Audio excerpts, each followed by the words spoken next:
Coach, hey, thanks for joining me today on this Simple Coach to Coach interview. Do appreciate you joining me today. You or someone wearing a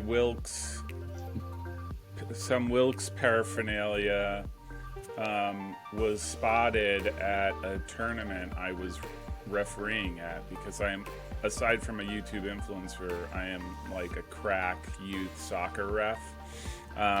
And so I happened to see it, and so I made a mental note if you're at the tournament. So I sent out all these emails, and you were gracious enough to respond to hop on this one. So thank you very much. No worries. Thanks for having me. I really appreciate it. All right, so I think I got this right. You've been the head coach at Wilkes for 6 years. Starting my 6th year. Yep. Starting your 6th year. I was wondering if you could just sort of talk about your soccer experience, and then ultimately how you ended up at Wilkes coaching the women's team. Sure. So it's honestly, for me, it's funny. I think if you asked me when I was 18 years old, where would I be? This is definitely not where it was. For me, I played 2 sports when I was in college. I played soccer and baseball. In my mind, I was going to be the starting shortstop for the Phillies, but obviously that didn't pan out for me. Honestly, I still have aspirations of getting called up to the national team. So it's okay. And for me, soccer was always kind of that second sport. It was always baseball. Had a really great high school coach who ran a club team and said, "Hey, why don't jump on our club team here?" I said, "Okay, sure." Did that. Started to get some looks. Was fortunate enough. And actually, ironically enough, went to Kings, which is right down the road. Played there. Was fortunate enough to meet my college coach when he came my junior year. Mark is a huge mentor to me. Was at Kings for a while. He's now the head men's coach at Bloomsburg. But that's where I got my start in coaching. He had me go work the Bucknell camp one summer as a junior staffer, and really kind of fell in love with it. I always knew going into college, I wasn't 100% sure what I wanted to do. I thought maybe I'd be a teacher, maybe I'd work in business. And coaching gets to kind of combine both of those. You get to educate, you get to sell something, you get to be around some, young people, and it's great. And I enjoyed that week of working at Bucknell camp, and then stayed on as a grad assistant. Stayed with the men's team for 6 years, and then started working with a club team. And ironically enough, my previous intern was one of my players from that club team. She played at Susquehanna, and then my first year when I was here, we had a student transfer in who played for me. So, it was one of those things where that group is really which pushed me on to the women's side. Was lucky enough to get my first head coaching job at Penn College, and then was living in Wilkes-Barre, driving an hour and a half one way. Could not have been more fortunate when the Wilkes job opened, and to get a job at such a great place to work. My wife's from the area, so this is home for us, and was really just can't be happier to be here. Yeah. Now, where are you originally from? I'm from Westchester, so just outside of Westchester. Okay, yeah. Very. So yeah, the Phillies thing I totally get, because you're right there, literally. Yeah, a little delusional with all my Philadelphia sports teams. It's not delusional. Like I said, I still have aspirations of making the national team. I think they keep losing my phone number. I keep sending it to them, Like, I don't know if they have a record-keeping issue or what. Who knows? Maybe with the new head coach, they'll call me now. Yes. Now's my chance. Just in your time, do you think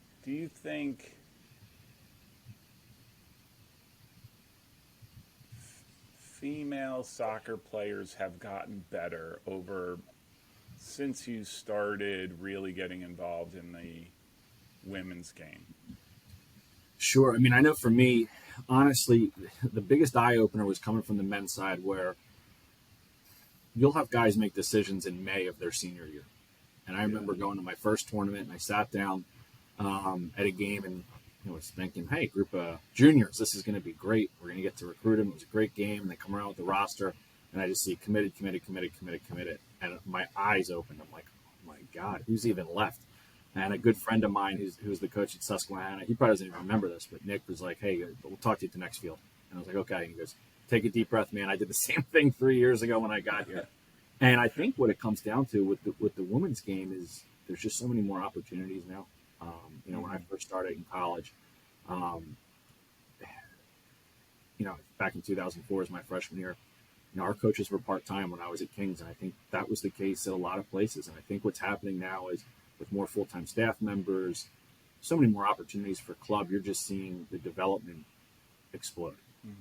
And you're just seeing players that are able to do so many more different things throughout their time in their development, and it's leading to just a ton of parity in terms of the amount of teams that are just getting better and better each year, trying to knock down that door of those traditional powers. But it's been, you see it, you just see the players getting better and better each year. They're more tactically there. They're watching the game more, and I think that's a big part of it. I think when I played, we watched games on TV, but that was it. It wasn't like it is now, where the access to watching professional national team games is so much different for our student athletes now than it was 20 years ago when I was in college.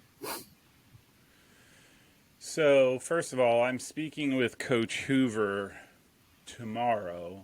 Good luck. It's my second interview with him. I really enjoyed the first, but then I also, he was another one who, I was doing my thing, hero without a cape as an AR, and sure enough, he was sitting there next to the McDaniel assistant coach, and I was like, "Hey, Coach Hoover," and so we're gonna talk tomorrow. I have this.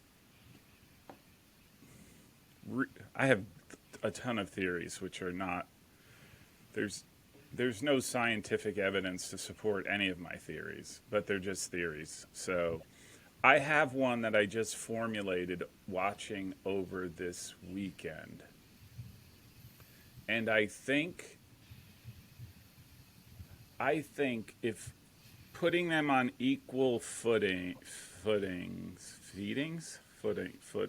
I don't know what the plural of footings, maybe it is footings, is the women's game with the men's game, knowing that the physical is like the men are just going to win every time, right?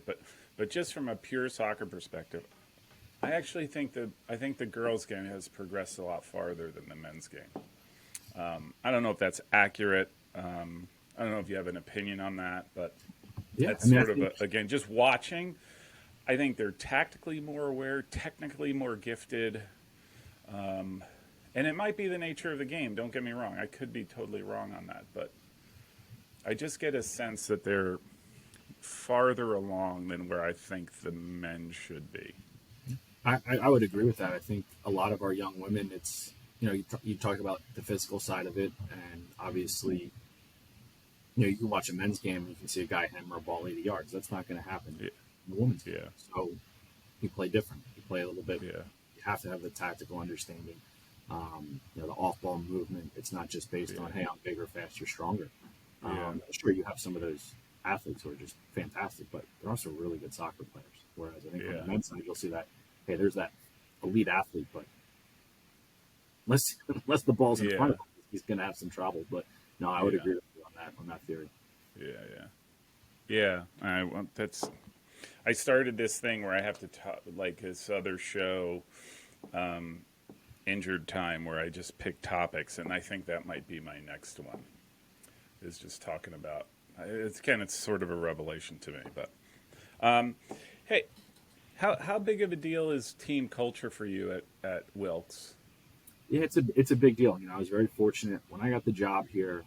Coach Samaski, who's now at F&M, did a fantastic job for the 16 years prior to me getting here. So, I walked into a really established program where he had done a fantastic job with the culture, and then what we've taken it and run with it. It's one of those things for us where we talk to our recruits all the time about really pay attention to you, the person, more than we pay attention to you, the athlete. And, a lot of times when we're recruiting, sure, as much as we need to jump from field to field in between games, you leave at halftime or at the end, we try to stay a little bit longer at that field just to kind of watch halftime interactions. Are you listening? Do you jump on your phone? What are you doing? And those are all pieces to that culture of, are you going to be inclusive? Are you going to be accepting? Are you going to be willing to listen? And respectful of your teammates. It's huge for us because you could be the best player in the world, and if you come here and you're not a good teammate, you're not a cultural fit, then you're going to do more harm than good. So for us, we really do focus on that open communication, being honest and empathetic for one another. And it's a big part of, what we do is focusing on, hey, we want to develop that culture where we are all inclusive and willing to listen, willing to learn from one another and grow and develop as humans each day and continue to get better. I've been saying it takes years to build a strong culture, and it takes one player to bust it all up in a season, right? Like, absolutely. That's if there was some sort of Rorschach test you could do on soccer players, I think that's a moneymaker. Just like referee shoes. Like if you could make really good referee shoes, like that's a moneymaker. But yeah, I was just curious. I haven't been to Wilkes, but I have been to Wilkes-Barre, Wilkes-Barre, however, Multiple whatever, yeah, however you pronounce it. Wilkes is somewhat, if I remember the location right, it's a kind of sort of urban setting, right? Like you're in the middle of the city of Wilkes-Barre.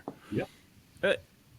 Does that present any sort of issues for you from a recruiting standpoint? Like just, because I had this other thing about urban versus rural, Sure. right? Like how big. And so I was just curious, like, is that an issue for you, or I think at times it is. Yeah. I mean, you're going to have some recruits who are going to come to campus, and if they come from a very rural area, this is going to seem different. But what we always talk about is, well, one, we kind of have a little bit of both worlds. And I think for me, growing up outside of Philadelphia, this to me is a small town with a downtown area, whereas I think for some people this is huge. And, we've got within, the city itself and Wilkes' campus in the past 15 years have changed dramatically in a positive way. I think, the city has really embraced the fact that, hey, this is a college town. We've got two schools separated by the square downtown. Yeah. That's what it is now. The coal trade is not coming back, which was what the area was huge on back in the 50s, 60s, and prior to that. But, you can walk to restaurants, the Kirby Center, you can go see a concert. It's 3 blocks away from campus, movie theaters right there. But then you could jump in your car and you can go skiing or snowboarding within 15 minutes of campus. We've got some great state and local parks as well, where our students go hiking. They enjoy that, especially in the fall with our group. Sundays typically are off day. They'll jump over to apple orchards, pumpkin patches, and do all the fun fall things as well. So, what we always kind of sell it is, hey, maybe this looks a little bit different, or maybe it's uncomfortable, but that's our goal in college, is to help develop you, the person. And if you don't ever leave that comfort zone, and then let's say your first job out of college is in Midtown Manhattan, and you've been in a rural setting your whole life, there's going to be a certain adjustment period that is going to take you a little bit longer than, say, a student who's kind of challenged themselves and stepped out of the box and done that. But yeah, I think what we get is you kind of get one of two things. You get a family who gets here and they're from a little more of an urban area, or hey, like for me, growing up in the suburbs of a city where it's like, hey, this is comfortable, and you have others that aren't, and then they get on campus. And I think that the neat part about Wilkes' campus is we have a lot of green space for being a rural campus. Yeah. You get in the middle of campus and you kind of forget where you are. And I think they're just like, wow, I didn't realize how convenient some things are. And then you'll have some people that go, hey, this isn't for me. And that's okay. Because I know for me, it was the other way. I remember going to visit a school that was more rural and was like, I feel like I'm on a farm. And it was like a farm. But, I think every location has its challenges. Every location has its positives. But, I think it's a great college town to go to school in. Yeah. What's the other college? Kings, actually. Kings, that's it. Yeah. So it's been years since I was there, but I remember going there, and it was like that sort of revival, like I think pining for the days of industry, coal to come back, but you could just see like this. It was probably in its heyday when it was a pretty neat place, right? Like some of the houses are just mansions relative are just stunning, right? And that's the neat part about campus. So we have 13 mansions that we've refurbished into first-year housing. We have a big Kirby mansion that's where it houses our English department. And I think with the campus enhancements that they've done during the last capital campaign, Gateway to the Future, did a great job of kind of tying in the past, keeping the historical architecture, but at the same time bringing the campus a bit more forward. And between on campus and just off campus, it's changed so much. And you've seen that revival like you kind of spoke of. It's been really neat for me to see, starting here when I was 18 to now I'm 37, and kind of seeing the difference in the area. Totally different city, but Wheeling, West Virginia, same sort of mold with houses. I mean, they sell those bad boys for like $1. And your deal is you pay $1, but you get this mansion that you have to redo. And so, anyhow, I don't know why I thought of that, but yeah, I mean, impressive. And not to mention, you're on the Susquehanna, right? Like you're right there, like right across the river. Yep, River right Street separates the front of our campus, and then our field is actually just across the river. It's a mile across the river from campus, so it's a really nice setup for us, and we're very fortunate with where we're located in the city to kind of get wherever we need to. Yeah. I'm gonna have to get out there. It's been, like I said, years. Beautiful new facility as well. So it's been nice. They put a new field in back in 2019, and it's I saw the pictures of the complex. I mean,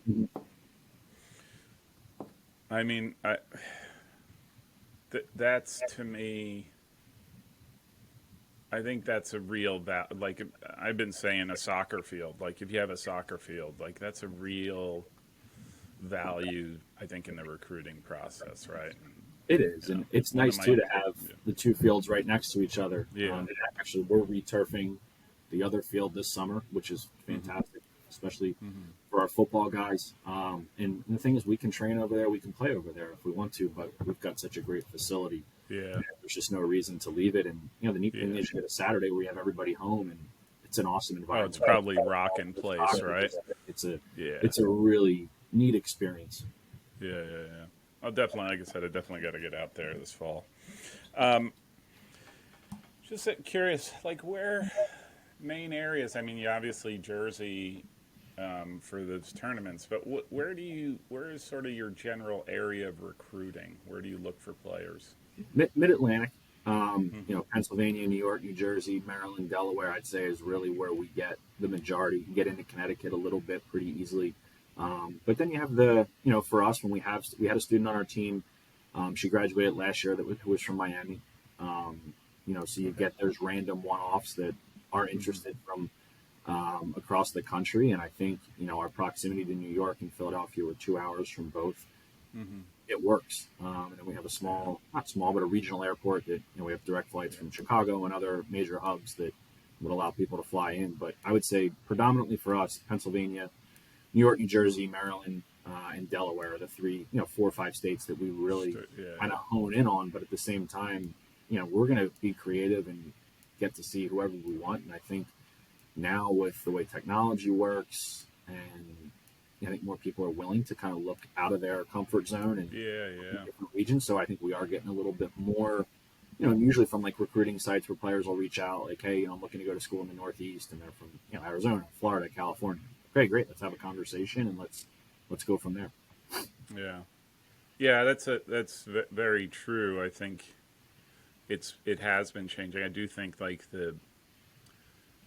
think players that are committed and interested in playing, they understand that it might take them somewhere, right? Like I'm not gonna be able to play right here next door. If I want to play, I got to go. I got to go wherever that opportunity is, or where I think is going to be the best. So, I do think that's probably opened up I don't want to say recruiting pool, but the recruiting window, right? Sure. So, all right. So, give me an assessment or sort of your overall thoughts on your season. I think you went, 4, 11, 3, 5, something like that. Yeah, we definitely for us. 4, 11, 3. little more of a trying season, but Yeah. But I was just gonna say, I mean, I was surprised at how good not surprised, but yeah, like yeah.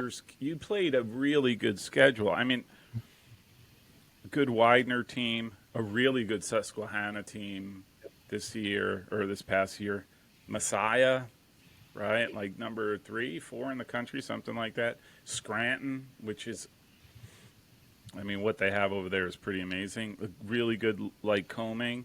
Stevens. I Hmm. mean, Misericordia, which was fantastic this past year.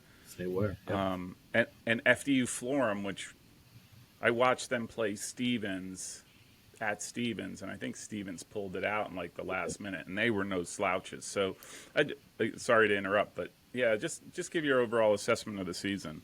Sure. Yeah, I think we were going into the year. We were a little bit. For us, I think the biggest concern was how are we going to score?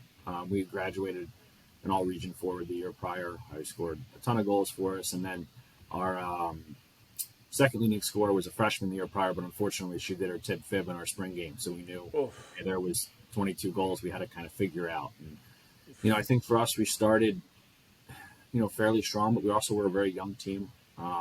We only had, I think we're only going to graduate 5 when it's all said and done. Unfortunately, one of those 5 missed the year with an injury. So really, there was just 4 seniors that were, pieces to the puzzle, and we had a very young group. I think we hit a stretch where you kind of mentioned about the strength of our schedule. Kind of middle of September through those first 2 weeks and first week in October, where we just couldn't score, and then gave up some big numbers where I think just confidence was wavering a little bit. And then got some other players back from smaller injuries come middle of October, come conference time, and really kind of started getting it going towards the end of the year. Had some, we're still in it. Had some bad luck, unfortunately, against King conceding late. We had an interesting red card to a player, which was debatable. But, we're Careful, it is recorded. but it was one of those things for us where I think we dealt with a lot of adversity, and I think when we look at our team, when you start the year and you look at the end of the year, I think so many times we get caught up in how many wins did you have. Yeah. But you look at that growth and you look at the confidence they had in one another, and going into the last weekend of the regular season, unfortunately, we had lost to FDU midweek at their place, so that kind of knocked us out. And you go into that last game, and for me and even our players, both my time at my last school and here, it's the first time we hadn't been in playoffs in probably 9 years, and I was like, all right, got to still keep them motivated, got to keep going. And to their credit, I mean, they were excited. They saw an opportunity, and their kind of thought process was, hey, we have a chance to kind of spoil things for Arcadia. And I mean, it was a great game between the two teams. They're another team that's very good, and we were fortunate to get one late to tie it up. Unfortunately, it kind of knocked them out, but for us, we want to challenge ourselves. It's important to play good teams because at some point you have to play them to get through. And for us, we have got a really good core coming back. We're excited about that. We had a really good spring. The biggest thing for us, we're just trying to get healthy. We've had some pretty unfortunate That helps. injury circumstances for the past, I'd say, 3 years where we've missed some really significant pieces for extended periods of time, and they've been to like weird injuries too. Like normally you have the ACL. I mean, we've had more shoulder and ankle surgeries than I think many college soccer teams have ever had. And it's just one of those things for us where we're excited about moving forward with our group. We're going to miss the group that graduated. They were in that first recruiting class for me. So it's one of those things where it's been exciting to kind of get to next August already.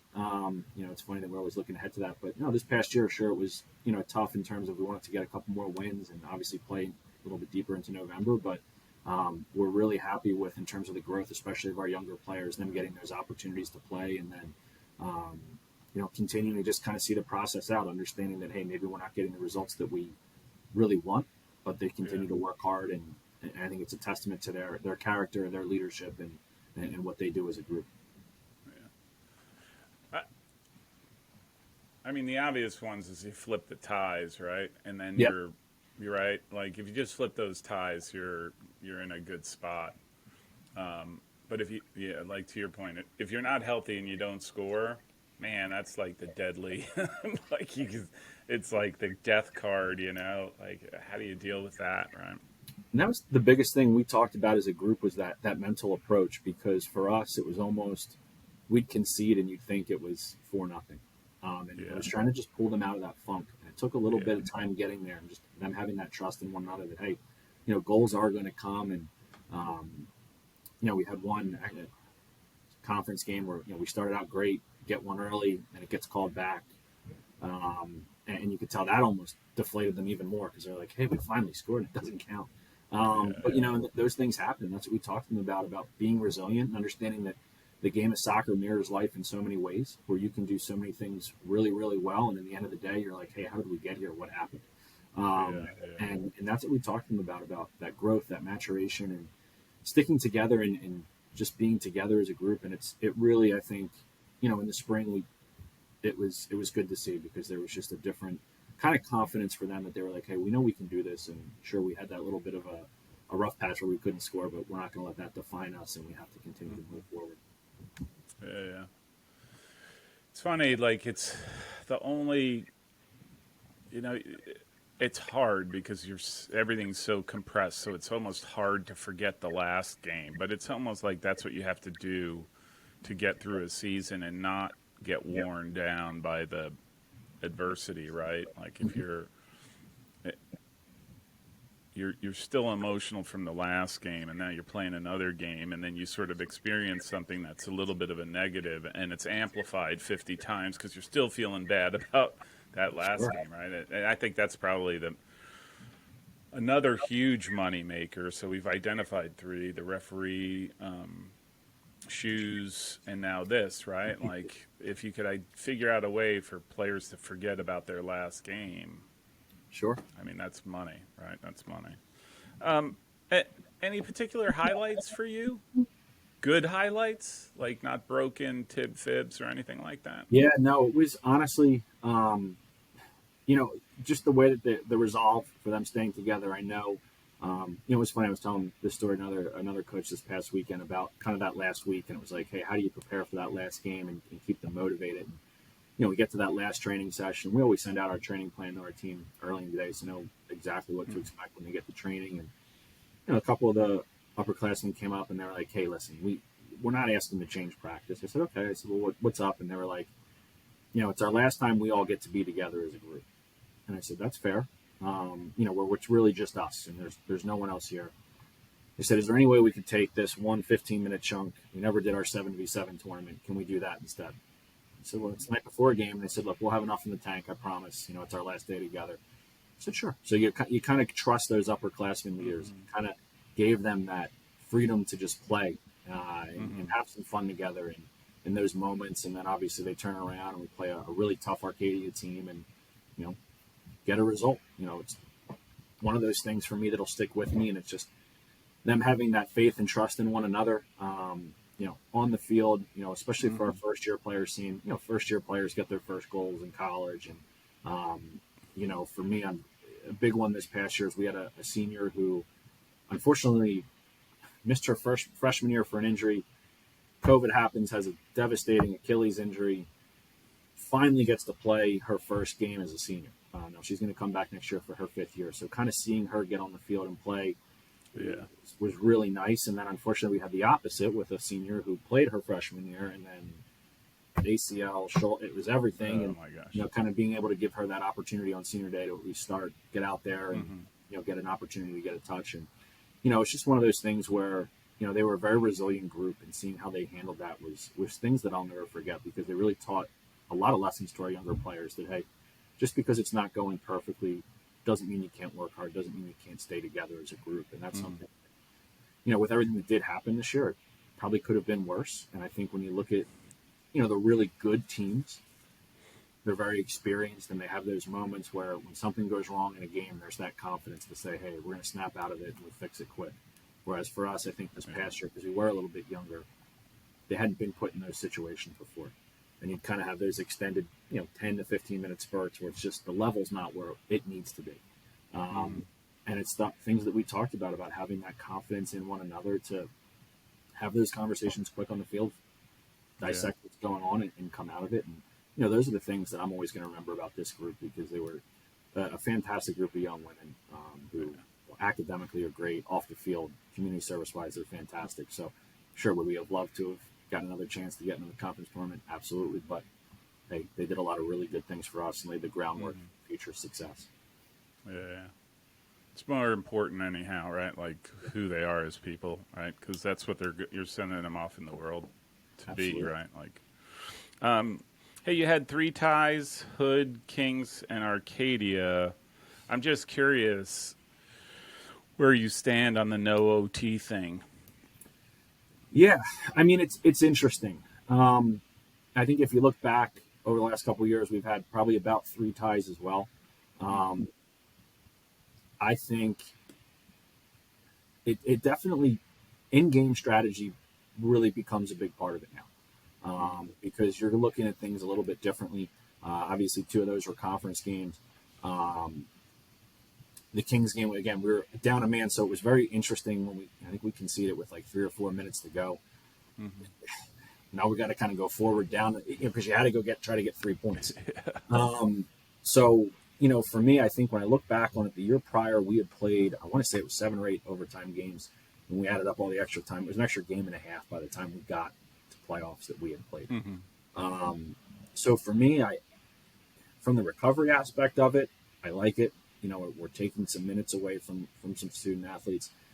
I think it's definitely brought in some. You have to look at things a little bit from a different perspective now with regional rankings, NCAA tournament committee, because I'd been on regional rankings before, and I remember we were like, how do we look at ties? And they go, a non-win, but it's not a loss. The best example is probably on the men's side. I think Williams had something like 9 or 10 ties, and they won the national championship. So, I think there's some tinkering with it, but I think I liked it. But I'm interested to see what we end up doing here moving forward. To me, whether we have it or whether we don't, we still get to go play a great game and be a part of something. So I think, when you look at it, is if you're kind of an underdog against, say, Messiah or Misericordia or teams like that, hey, you're just trying to hold on for 90 minutes. I think there's a different mentality now versus, hey, we got through this, now we got to get through another, 2 10s. And then obviously if you're that front runner in that game and you have a team that's sitting in, it's, hey, we've got to kind of push the pace a little bit more and look for different ways to go about it. So I think it definitely brings in a little bit more strategy that's fun as a coach to kind of game plan and try to have the different scenarios set up prior to getting them. Yeah. I would say like a tie is good, but there are gooder ties, right? Yeah. Like you're just, like you said, who you're playing, and I think that's fair. I just think it needs to be like a tie is not a tie, right? Like it's just, and that's the way it's got to be looked at. A tie, it's like there's a tie plus and there's a tie minus, and how you account for that. So that I think just like you said, now you can look at your schedule a whole lot differently, right? Like, again, you go to Misericordia, perfectly legit to be like, we are going to play 10 behind the ball, like counter in only the most extreme cases, and we're going to lock them down as much as we can.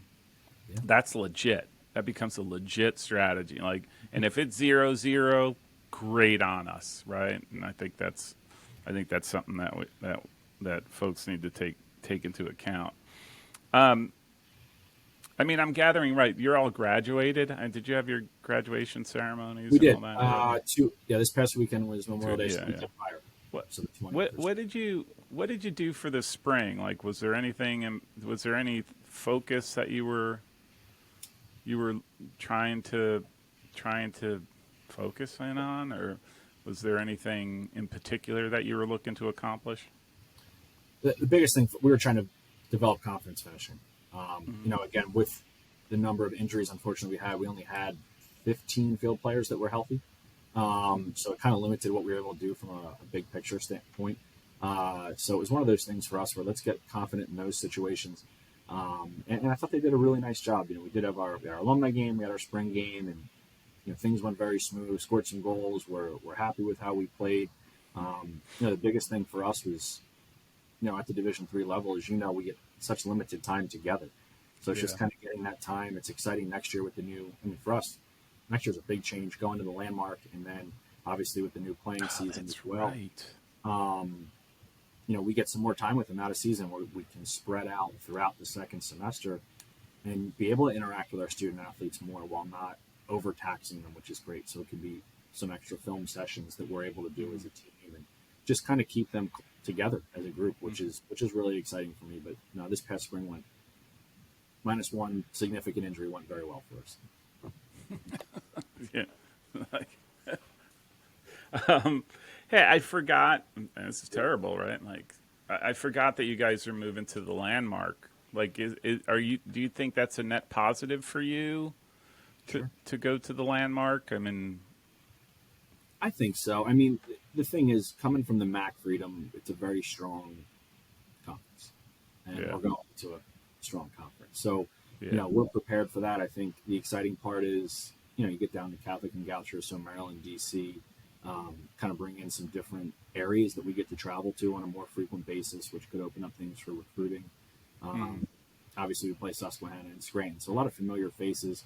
For me, having played in the MAC, everyone but Goucher and Catholic were in the MAC when I was in college. So, but no, I think we had a really great run in the MAC. I mean, Wilkes had been a part of it. I think it was for 75 years. I might be wrong on that number, but and now to jump over to the Landmark, we had a really good opportunity there, and we're leaving a good setup to go to a good setup. So to me, it's a positive.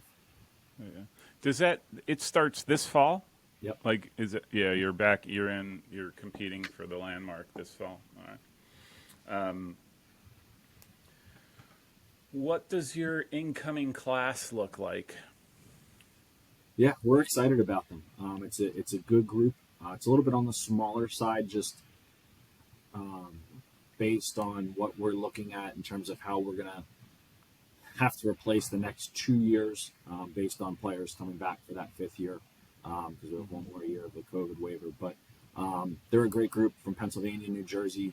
Is actually the whole group is made up from there. So a couple of nursing students, engineering, just a business, and then pre-law. So it's one of those things for us. We have a great pharmacy program and pre-med program, but really good students, just fantastic people that we're really excited. I think they've got an opportunity to come in and help make an impact, and they've been really excited, really great with everything that we've been able to include them on throughout the year, and have them around our student athletes. They all came up for our alumni game because they wanted to meet some of the alums, and they're just a really great group where we can't wait to get integrated with the rest of the team.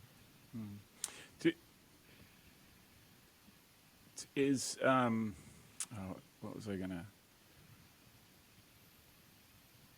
Are you still? I mean, are you still open for business? Like, is there if players are interested in Wilkes, would you still take folks? So for anybody watching, for 2023s, I'd say we're kind of right at the number we want it to be at, but we're never going to say no to somebody if it fits from a academic, cultural, and then obviously the talent piece to it. We're always going to continue to turn over any rocks we can find. So, we like the group we have. If we have one, maybe two more, fantastic. If we don't, we're really confident with the group that we have going into the fall, and then obviously definitely open for business for 24s, 25s, and so on. Yeah. Do you? I'm just sort of going down on tangents here, but is your nursing school a pretty big deal at Wilkes? Is that the one? Yeah, for me, that's a big one for us. I would say, just looking at my board, two are nursing, and usually we have 2 to 4 in each recruiting class of nursing. It's a fantastic program. We're so fortunate with where we're located with number of hospitals and healthcare facilities within the area. So when they have to do all their observations and clinical rotations, they're able to place them in so many different areas. The NCLEX pass rate is extremely high. It's really nice. I mean, honestly, our sciences at Wilkes are fantastic. So whether it's nursing, the pre-med bio track, or pre-PT, pre-OT, our pharmacy program is a 6-year doctoral program. So our students come out of that in a fantastic situation. Great engineering programs, and then with the rest, with business, we have a 4+1 MBA.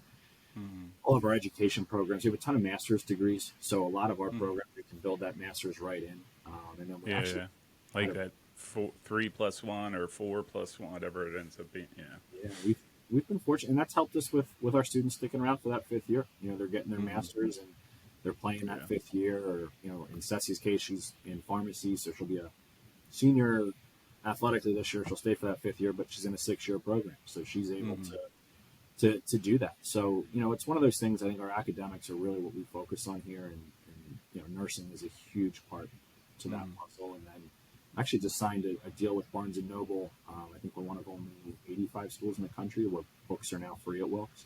Wow. So all of our undergraduate students will never have to pay for books again. I mean, obviously you'll have your lab fees and different things. But it's called Kernels Are Covered. It's a great program that we were able to be a part of with Barnes and Noble, and they didn't jack up tuition a ton to cover it. So one of those things where they've really looked at it as, hey, how can we focus on student success and retention? And I think that's the great part about being at a smaller school. We know who you are, we care about you, we want to see you develop. And I think they were hearing students say, hey, maybe I can't afford the $1,000 to $1,200 a year for books. And they weren't buying them, or they were just trying to borrow friends. And the university has made a commitment so that every one of our students is going to be fully prepared for their classes, and really focusing on, hey, you're here, let's give you the best opportunity to be successful possible. And that starts again this fall, so I'm really looking forward to seeing how that impacts our campus. Please tell me you don't have a deal with Starbucks. That's really the one that will make me judge Wilkes. Please tell me it's not. There is a Starbucks on campus that our team frequents a lot. I know part of our meal plan, we have a dining flex dollars that they can use at different restaurants and locations in the area. And I think 99% of our teams goes to Starbucks. I don't drink coffee, so I personally don't go. Oh, okay. But that's your out. I'll cut you some slack there. The team loves it. They're always. I'm not a coffee person. Hey, last one for you. Sure. Just for the fall, do you have any sort of goals outlined for the fall already that you could share, and that won't be fodder for another team's locker room? Sure. Yeah, I mean, for us, the biggest thing is going to be adjusting. Obviously we're familiar with, Lycoming is coming with us to the landmark, and then obviously we played Susquehanna at Scranton. But for the other group in the conference, it's going to be a learning experience for everybody. I think, for us, it's opened up a couple of new non-conference opponents, because obviously with the change in schedule, it kind of threw some things off a little bit for, what we were looking at this year. So it's just going to be adjusting to that, new travel, new teams that we're playing. But there's a big level of excitement, because I think it's something new. It's something we haven't experienced yet. So our team's excited about the challenge that's ahead. I think there's so many great teams in the landmark. They all had fantastic years this past year. And, for us, it's going to be a big challenge, but it's something that we're really excited about. And I think that's something that we've really tried to drill home with them in the spring is, hey, this is going to be different, but it's going to be a really good different for us, because sure, we're not going to have that familiarity with a lot of the schools, but we're really excited about it. It's been fun to see and meet the new coaches. For us, there's a lot of the coaches from the landmark I was very familiar with and knew, but for me to meet some of the other coaches I haven't met yet, just how welcoming they've been and excited they are about the change as well. So we're really excited about it, and just looking forward to kind of seeing how quickly we can adjust to something new, because it's new travel, new everything. I think when you have that, it's we were so comfortable, we knew when we need to leave, where we were eating, and all of our other places. Where now it's, hey, this is new, we'll figure it out, and we just go with it. And fortunately, we've got a group who's really open-minded, and it's going to be exciting. Who's not going to want to go down to DC for a game? Like, that's not a bad gig. Yeah. And I will say, like, the level of soccer is consistently across the group, I think, across conferences is pretty high. So Absolutely. I think it'll be a good thing. Yeah, we missed the casual trip this year. That's next year. Yeah. All right, Coach. Hey, this was fantastic. Really do appreciate it. Like I said, I'm gonna have to get out there one of these times. Walk around. It's been so long that it's only a couple hours for me, if that. So maybe one of these weekends I'll Absolutely. take a John out. Let me know if you're coming. Show. Oh, nice. To the Fields of Dreams. Yeah, that would be fantastic. All right, Coach. Thanks. This was awesome. No worries. Thank you for having me. I appreciate it.